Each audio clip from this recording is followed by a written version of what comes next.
America tariff को लेकर एक बार फिर से चर्चा में आ गया है। दरअसल अब अमेरिका ने ब्राजील पर 25% टैरिफ लगा दिया है और ये 22 जुलाई से लागू होगा। अमेरिका ने अपने इस एक्शन के पीछे ब्राजील पर अनुचित व्यापार नीतियां अपनाने का आरोप लगाते हुए ये कदम उठाया है। यानी अब ब्राजील से अमेरिका को इंपोर्ट की जाने वाली वस्तुओं पर 22 जुलाई से 25% टैरिफ लगेगा। बता दें कि अमेरिका के ट्रंप एडमिनिस्ट्रेशन की नई टैरिफ स्ट्रेटेजी के तहत ये पहला एक्शन है। अब अमेरिका द्वारा ब्राजील पर 25% टैरिफ लगाए जाने के ऐलान को एक्सपर्ट्स दुनिया के अन्य देशों पर भी इसका प्रभाव पड़ सकने वाला बता रहे हैं। अब अमेरिका की टैरिफ नीति पर अपडेट की बात की जाए तो रिपोर्ट्स में बताया जा रहा है कि टैरिफ को लेकर अमेरिका का नया प्रोग्राम अमेरिकी सुप्रीम कोर्ट द्वारा इस साल की शुरुआत में ट्रंप के टैरिफ सिस्टम के सेंटरपीस को समाप्त करने के बाद शुरू किया गया है। रिपोर्ट्स के मुताबिक ये यूएस ट्रेड एक्ट के सेक्शन 301 के तहत गलत ट्रेड प्रैक्टिस की जांच पर आधारित है, जहां यूएसटीआर ऑफिस ने करीब 80 ट्रेड इन्वेस्टिगेशन शुरू की है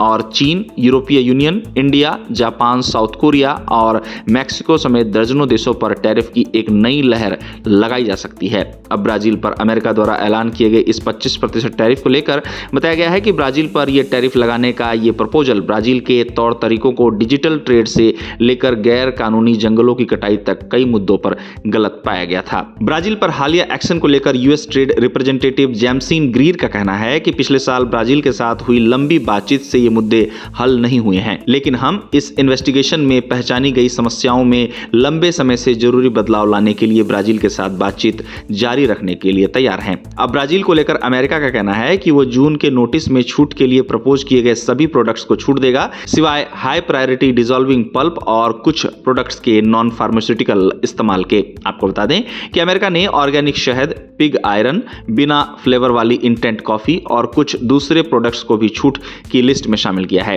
अब ब्राजील पर लिए गए एक्शन पर अमेरिका ने पिछले जुलाई में शुरू हुई जांच में कई गलत कार्यों का जिक्र किया है, जिसमें गैर कानूनी जंगलों की कटाई और ब्राजील का इंस्टेंट पेमेंट सिस्टम पिक्स शामिल है। इसको लेकर अमेरिका का कहना है कि इससे क्रेडिट कार्ड कंपनियों को नुकसान होता है। आपको बता दें कि अमेरिका द्वारा ब्राजील को यूएसटीआर की एक अलग सेक्शन 301 जांच में भी शामिल किया गया है, जो 24 जुलाई को खत्म होने वाली है, जिसमें दर्जनों देशों की सप्लाई चेन में जबरदस्ती मजदूरी से जुड़े कनेक्शन की जांच की जा रही है। अब यूएस के इन आरोपों और अमेरिका द्वारा 25% टैरिफ लगाए जाने के ऐलान पर ब्राजील की प्रतिक्रिया भी सामने आई है, जहां ब्राजील ने अमेरिका के सभी आरोपों को खारिज करते हुए टैरिफ के ऐलान को अंतर्राष्ट्रीय नियमों का उल्लंघन बताया है। ब्राजील के राष्ट्रपति लुइज इनासियो लुला दा सिल्वा ने इसको लेकर एक बयान में कहा कि ब्राजील सरकार ब्राजील के प्रोडक्ट्स पर 25% टैरिफ लगाने के बारे में यूनाइटेड स्टेट्स सरकार के आज बताए गए फैसले को खारिज करती है। साथ ही ब्राजीलियाई राष्ट्रपति के सचिवालय ने इसे द्विपक्षीय संबंधों को एक दुर्भाग्यपूर्ण मील का पत्थर